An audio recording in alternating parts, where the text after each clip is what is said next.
button, you know it's official, that you're getting started. So, hi. How is everybody? Good. Awesome. Very nice to be here. I don't think he quite told the story very well. It wasn't as much arm twisting as he... told me to leave details out. Oh, all right. So I'm Adam Bergstein. Very nice to be here. Thanks to all of you. I appreciate it. This is a fresh, brand new talk just for this camp. So this is we're going to be winging it a little bit here. It's called Restoring Our Lost Imagination. Something that I actually became pretty present to fairly recently, and I'll explain why. So this talk is dedicated to those who are driven to make the world better. And we'll find out why. All right, so first, we have first order of business that we need to cover. So as I touched down, in the airport Thursday night, I got here pretty late. I had kind of a nasty delay and ended up showing up, pretty late in the evening.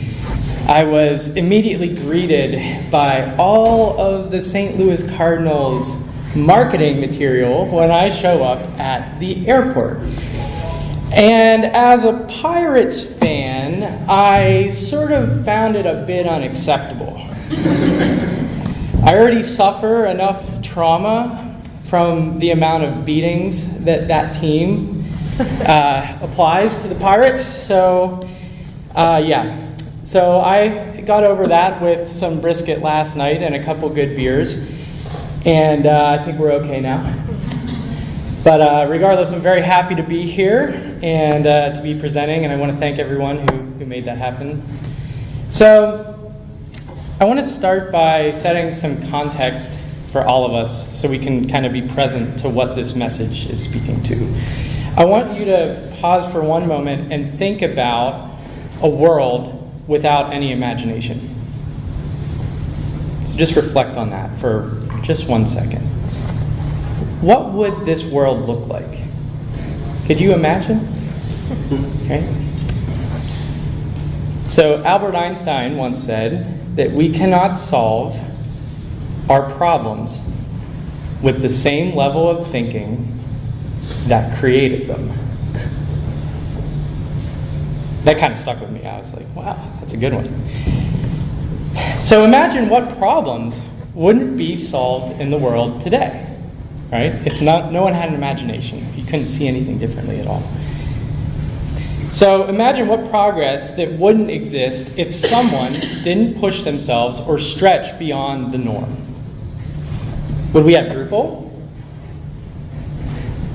Maybe. Would we have modern computing? Maybe. We might not even have electricity. Think of that. Our greatest innovations have been solved by those that have an imagination and want to build a new future. They want to create it. So when I think of imagination, I think of my kids. These two beautiful little girls who bring lots of zeal and creativity into my life, into their lives, into everyone that they touch. They are just these little people with so much to offer. And they play, and they have this beautiful imagination, and it is so awesome, and it has no bounds. Like everything that they do, they bring that same presence to it. They're pure, they're definitely innocent, they're not really, rattled by the state of the world or the things that are happening right now around us. I think, especially in this community, there's certainly some unnerving things happening now, and there's a lot going on. So we certainly want to be aware of that. But for my kids, it brings me the utmost joy to watch them on a day-to-day basis. And I never want them to lose touch with that spirit. But having kids has certainly made me realize just how little imagination that I have. And I don't know what happened. Like, when did I lose my imagination? What happened from when I was their age and having a great time to now? I don't know. It never used to be this way. Like, when I was little, I wanted to be a kick-ass Ninja Turtle. Okay? And you could see that. I went all out. All right?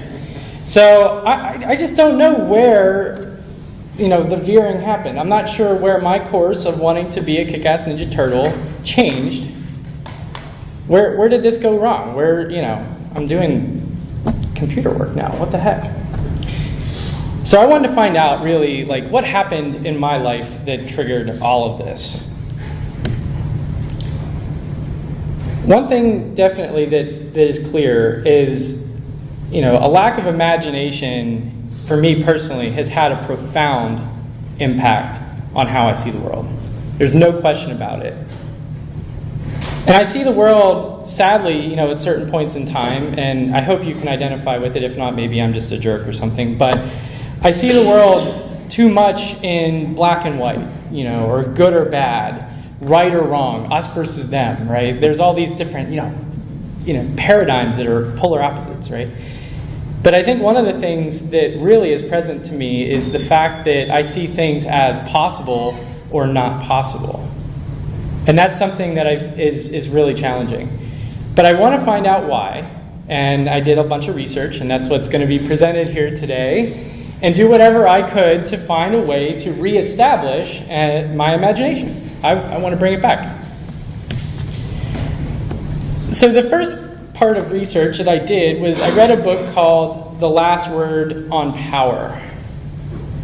And this was a fascinating book. It was, I think, written, I believe, in the late 80s, maybe early 90s, I can't quite remember, by Tracy Goss. And this introduces the idea of a winning strategy. And basically, the winning strategy is our conditioning. It's the individuality, how we have been conditioned as a person, and it is a de facto way that we have approached the world. It's how we see, it's the lens for which we see the world, right? So this kind of a perspective really forms our reality, and it shapes how we see the world, and it does it in a subconscious way. We're not really fully aware of the influence that our winning strategy has on how we perceive the world around us and the experiences that we have. And each one of us has our own winning strategy.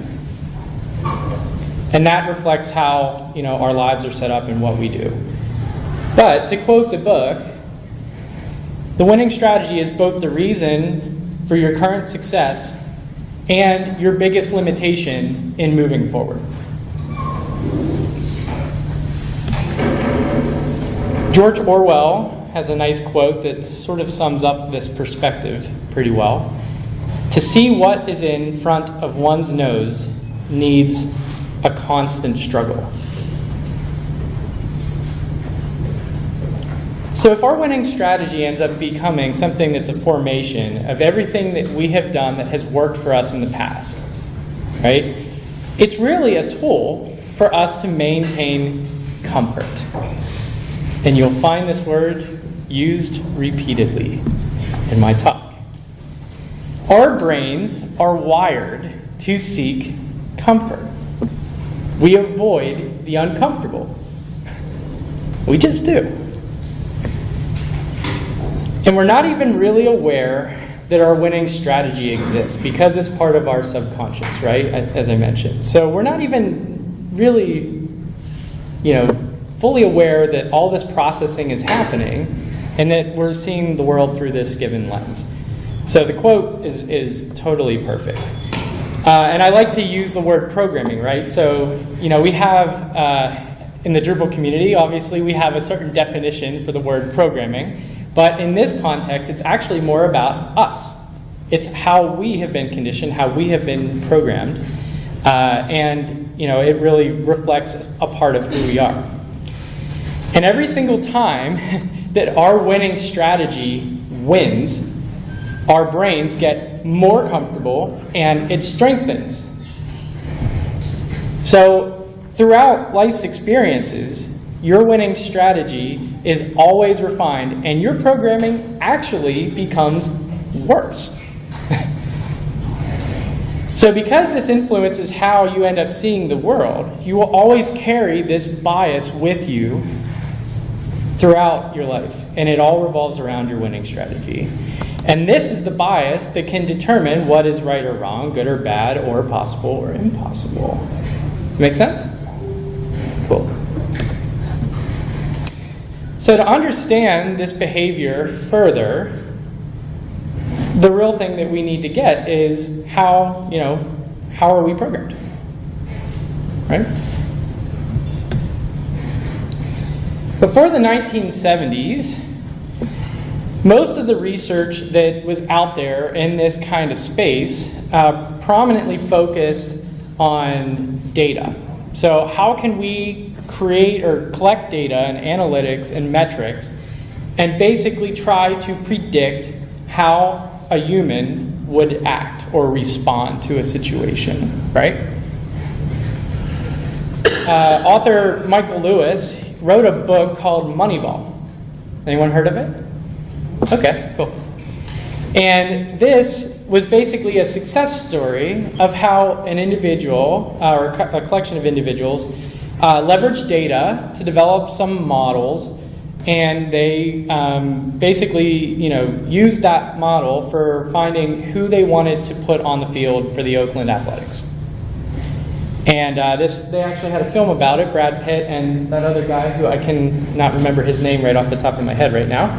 But they did a film on this and basically said, we have this really low budget and we need to figure out how we can find just the right talent that's all going to click and put a good team out on the field. And so they used all this data and this statistical analysis, and they found a set of players that they felt would be good, put them on the field, and they won. They did well. They were successful. But the research in this space had significant flaws, and the mileage definitely varied. There was times when the data, led to good results, and there's times when the data led to really bad results. And really what ended up happening is there was sort of an acknowledgement that humans, all of us, are basically pretty complex. And sometimes the data-driven models, based on that complexity, they just were completely invalidated. So we know for a fact that there's something more going on here under the hood. And because many of these similar models ended up failing, the author of the book, Michael Lewis, he wanted to find out why. So this quote sort of is a guidepost for this. The human mind was just as bad at seeing things it did not expect to see, and a bit too eager to see what it expected to see.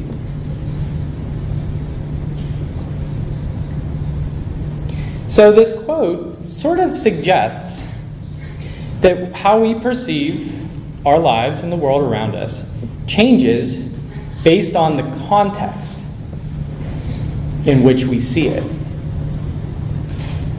And that's a critical word, context. And it's not just the Drupal module.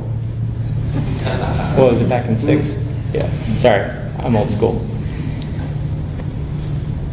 It basically means that our judgment is individualized, it's circumstantial, and it is what we individually expect. Michael Lewis also wrote, people were also influenced by the world around them in all sorts of ways without being entirely conscious of it. Ooh, that's intriguing. And the last word on power spoke to this phenomenon pretty directly with the concept of the winning strategy, right? So we're actually seeing now some parity between these two completely different lines of research, one being a business-focused book, and now this one being one on the human mind. So for us to recognize our programming that we're bringing forward, we need to better understand what individual circumstances and context we are bringing forward. Michael Lewis ended up writing a book called The Undoing Project, which was a follow-up to Moneyball, but not the follow-up that he was quite expecting, right?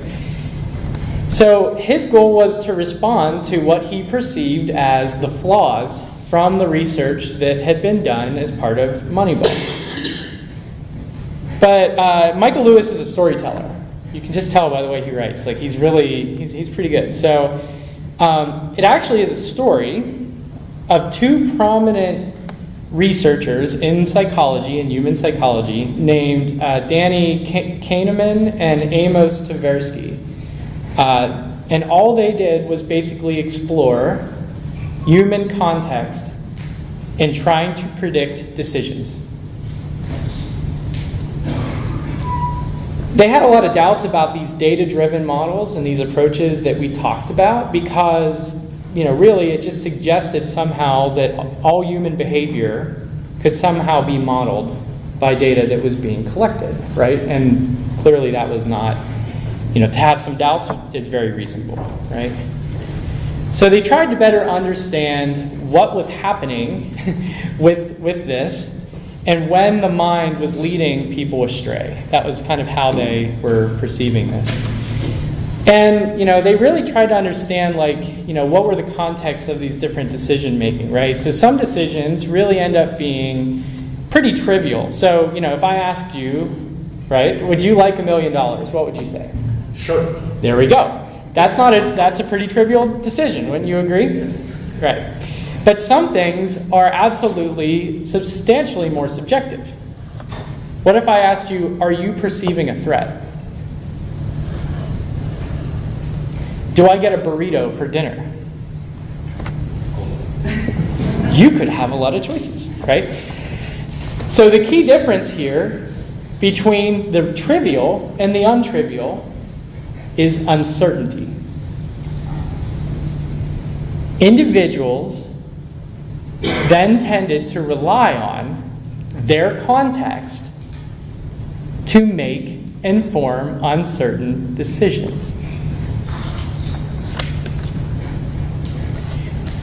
So this photo here is of a bonsai garden in Asheville, North Carolina. I took it with my own 2 hands. But I want to explore, why do our minds work like this? Why is it that context and uncertainty is such a crazy thing for us to do? And the reasoning is that our minds are constantly trying, they're like little engines, little programming applications that are constantly associating what we see in the world with something that we recognize. We want to find these patterns, and we want to try to say, oh, this is this thing, and this is that thing, because we want to maintain our comfort. But what are we basing this on?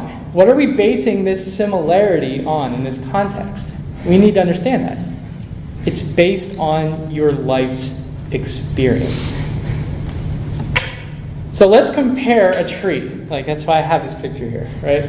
And let's compare a tree to life in general. When it's just sprouted, you may only have a few leaves, right? It's just kind of a little thing, and yeah. But as the tree grows, more leaves will come about, more branches grow, and the tree has more leaves of which to draw from.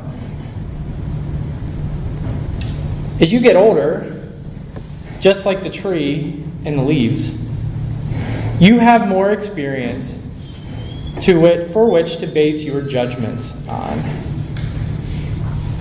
And the more connections you make as you age, the more your brain becomes programmed. We classify all that we see in the world around our collective experience in life. And that is the context for which we are performing our constant comparisons. So Danny, one of the researchers, right, had a pretty funny quote. So this is what happens when people become attached to a theory. They fit the evidence to the theory rather than the theory to the evidence. They cease to see what is right under their nose. Funny coming from an academic, right? It sort of sounds like he's spitting in their faces a little bit. So this line of thinking grounded experts everywhere when this research was announced that he did. Basically, they exposed flaws in the human mind, right? It applied to everything. It didn't just apply to psychology, right? Their big claim was even the experts are human.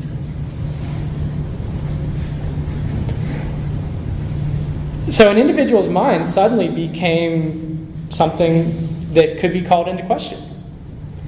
And it was all based on one's own individual bias. So Danny said that the stories that we make up, that are all rooted in our memories, effectively replace probability with judgments. So where prominent research theories existed all across the world in math and science, psychology, economics, all these different subject areas, there was now doubt placed based on the human mind. Without this awareness, are the theories reasonable? Or is there some systematic error in place based on the person who wrote it?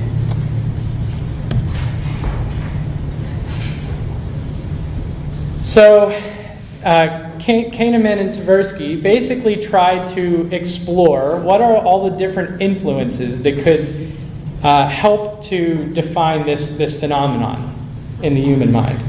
And they created, they were exploring it constantly. There's probably hundreds of these that they were thinking of, but there was a few prominent ones that I captured here. And they defined a set of rules that drove this similarity comparison that we have in our minds. And they called them heuristics, right? And basically the whole idea is that they took this idea that images of the future are always shaped by the experience of the past. And that was what drove, these different types of heuristics. The first one's representativeness. So the idea here is the more similar that a specific case is to some notion in your head, the more likely that you believe that it belongs to that group or that notion, right? Availability is the idea that you can associate something with anything that you have found memorable in the past, something that stands out and you say, oh, okay, I recognize that, right? Anchoring. So part of their research, which is hilarious, is they had asked people to do certain little tricks, and they would put them in an amount of time. Like, you have to do this in 3 seconds, right? And what they found was there was a phenomenon where they would focus on one specific thing when they were under pressure that wasn't representative of the whole. So they call that anchoring, where you may just focus on one thing that stands out to you and not be present to the entire thing that you're looking at. It's like something standing out. Recency bias is the idea that something that happened fairly recently, is still fresh on your mind, and you associate to it because you remember it readily. And vividness. So something like a car accident, right, is something very impactful for an individual. So something like that might stand out and would give you some sort of bias based on, something that's very vivid and it's not easily forgotten. We often decide that an outcome is extremely unlikely or impossible because we are unable to imagine any chain of events that could cause it to occur. The defect often is our imagination.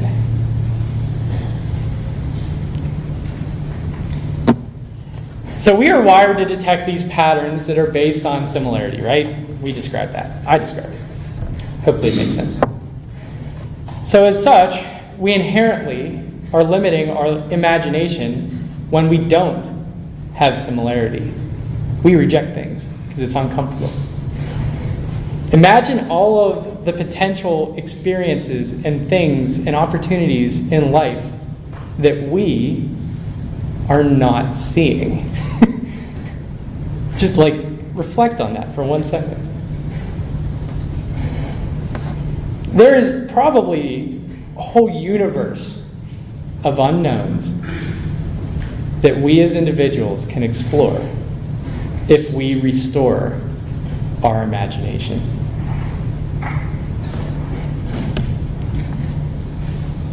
So now that we're faced with the impossible, we basically have to retrain our minds. That sounds fun. How do we unlock our imagination? How do we restore it, get it back to normal? You know, really what we need to do is we need to be able to see these new potentials that we don't see today. And we need to be able to get beyond our own mind's limitations that we are hardwired to do. New realities can be formed, new impossibilities can become possible, and really, it's up to us. Henry David Thoreau once wrote or said, I don't know, it's not what you look at, it's what you see. So let's explore this. It's not just about our vision, right? It's not like, your physical eyes. It's not your sense. It's your imagination and how you're interpreting what you see. So to unlock our imagination, we need to find some tools here to help us change the way we observe the world around us. First one is presence. Your winning strategy, as we described, actually it won't win in every situation. It's not the right thing to do in every single situation you run into in your life. But your mind is constantly going to be seeking this comfort because that's what's familiar to it. So to recognize this bias, you need to be present. And presence means being aware of your words, being aware of your actions, being aware of your listening. It affects your entire being. And this is basically self-awareness, in short. Presence is a tool that helps us to look at any situation and recognize how we would normally respond to it, right? Like if you just, are talking to somebody, what would you say, right out of the gate? Well, if you're more present to what you're saying, you might pause and reflect and then respond. That's being present. We need to be aware of how that affects our state of being. In presence, that awareness also could help us, instead of seeing things through our lens, maybe we could stop placing value or judgment on the things that we see. And we could say, it just is. It's not good or bad. It's not impossible or possible. It just is. This is what I see. The real challenge here is the discipline to do this. To be present, to pause, reflect, and then act. But that's a tool that you can use. Make sure of that. Creativity is the power to connect the seemingly unconnected. And that was written by William Plomer. So what about creativity? Do you ever find yourself saying no? Or trying to create some artificial bounds around what you think is possible or impossible? Have you done that before? I have. Probably do it more than I realize. And that's actually normal, right? You know, our brains are trying to stay very comfortable, and maybe what you do is you're perceiving some risk, or maybe you have doubts about something, or you feel threatened for some reason. But possibly, you're just not thinking creatively. So, you need to be capable or trying to recognize when you might be holding yourself back. And try to think of other ways to approach a problem or other ways to see things. Challenge yourself to do that. You may end up unlocking some really cool, new, creative way to approach a problem. Right? Robert F. Kennedy once said, "Only those who dare to fail greatly can ever achieve greatly." I like that quote too. In The Last Word on Power, they talked about the Japanese samurai, and they had a concept called dying before going into battle. Right? And it was a tradition of theirs before they would go and fight, you know, in a war or do whatever they do. I'm not super familiar with the samurai, I apologize. But this exercise, what it did, was basically it created a sense of detachment from a specific outcome.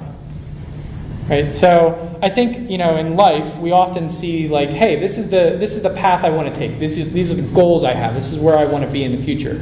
And you get really focused on that outcome, right? But what happens when you remove yourself from that? When you detach from what you think is going to happen? Maybe you are now free from your own fears. And one of those fears is failure. So for you to unlock the potential of your imagination, you need to not be afraid to do it. It's okay. Failure presents one of the greatest opportunities in life for us to grow as individuals, as people, as professionals, as humans on this planet, right? You may end up dying in battle, but you might survive and you might become a war hero. Or maybe you just cured cancer. Dang. You cannot imagine new realities becoming possible without having the courage to move past what you perceive as a risk and your own inherent avoidance of those risks.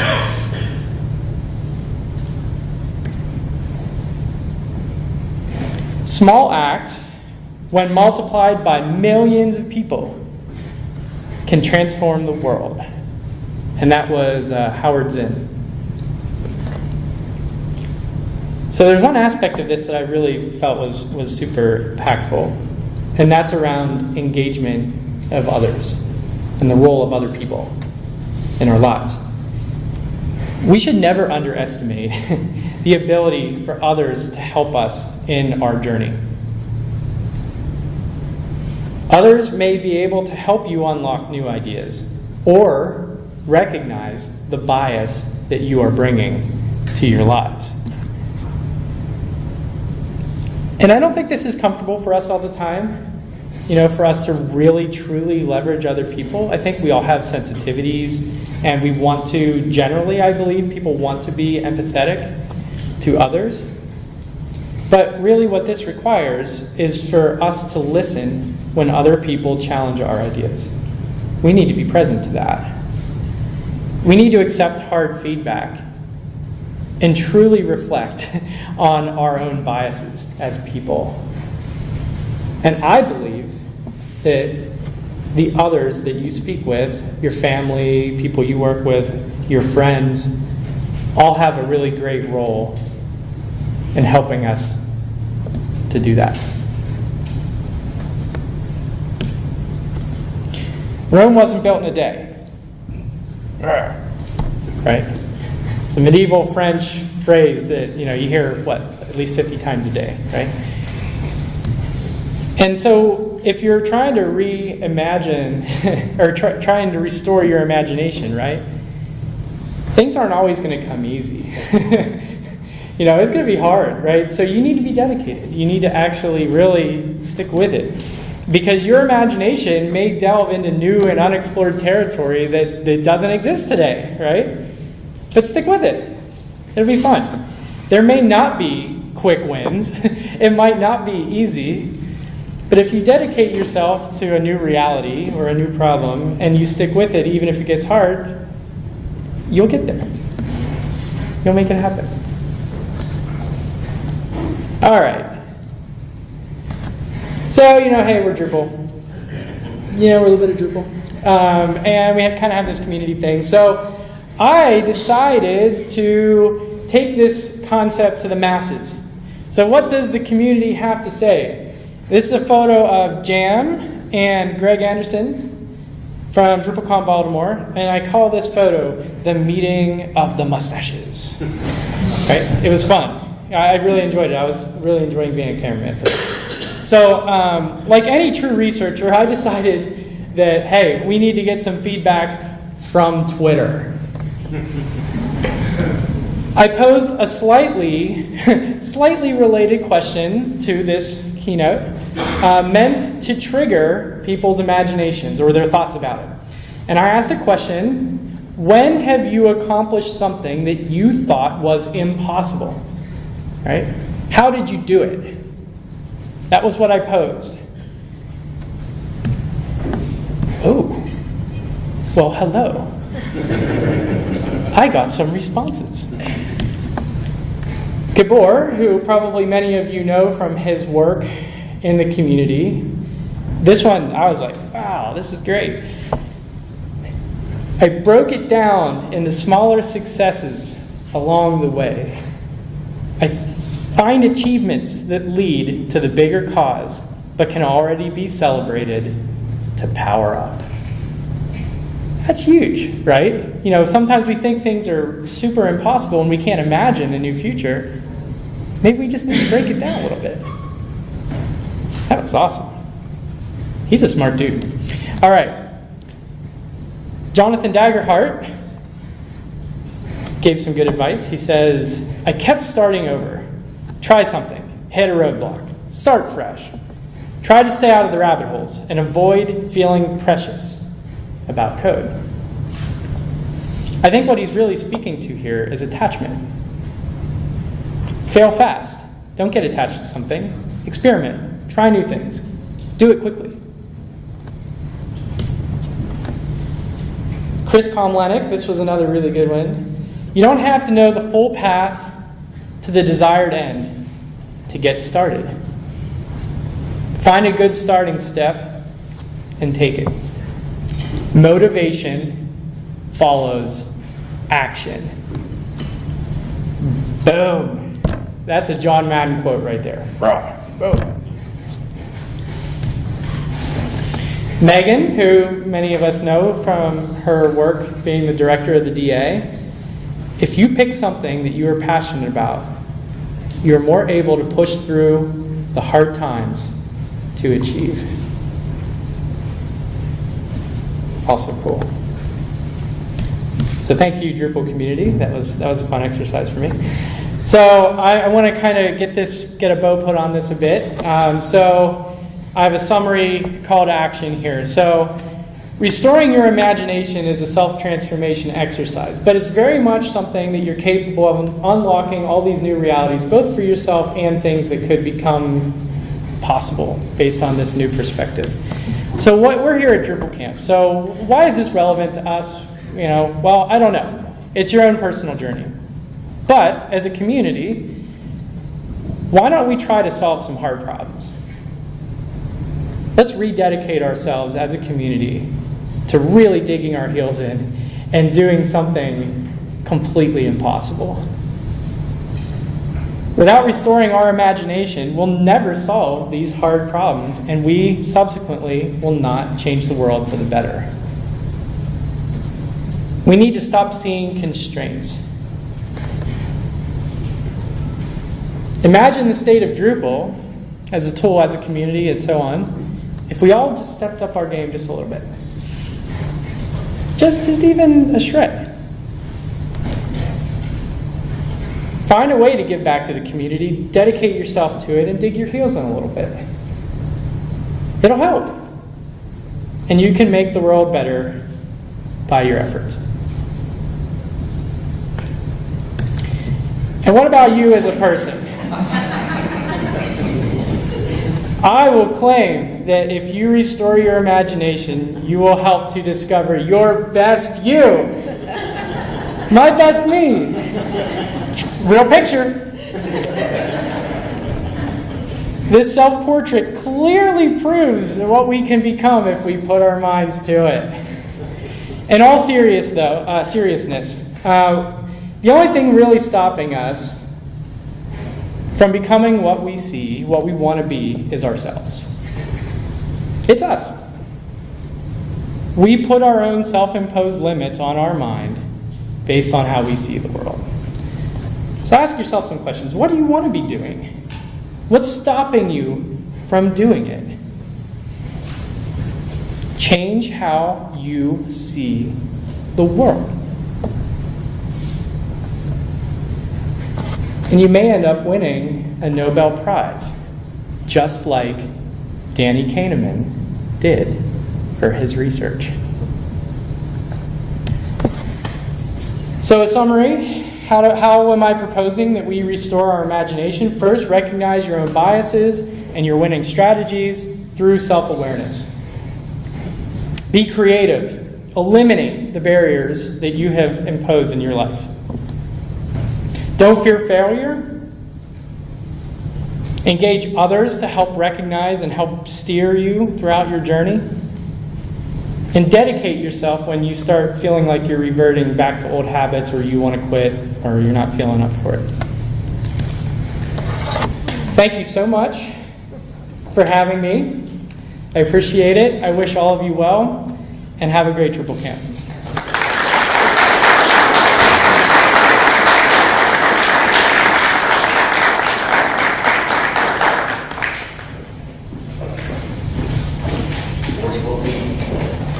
Picture time.